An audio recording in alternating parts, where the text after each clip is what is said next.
Si të jetoni 100 vjet, mos e ndani kosin nga vakti juaj. Një tas kos, a mund të shbëjë efektet e dëmshme të ushqimeve me yndyrë të lartë? Këtë e sugjeron një studim i ri nga shkencëtarët amerikanë, të cilët kanë zbuluar se gratë, të cilët konsumojnë kos para një vakti të lartë me yndyra dhe karbohidrate, kanë në nivele më të ulta të inflamacioni në gjak, krahasuar me ato që nuk e konsumojnë fare kosin. Madje kosi mund të parandalojë futjen e toksinave në enët e gjakut, të forcojë veshjet e brendshme të zorrve.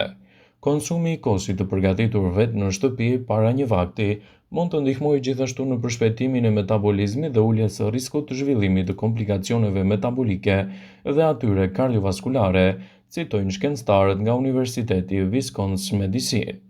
Ky është studimi më i fundit që tregon se si një tas me kos mund të përmirësojë shëndetin në disa mënyra, duke filluar nga ulja e temperaturës së trupit deri te forcimi i kockave dhe ulja së riskut të zhvillimit të sëmundjeve të zemrës. Madje mund të ndihmojë edhe në rënien në peshë dhe të parandalojë infeksione.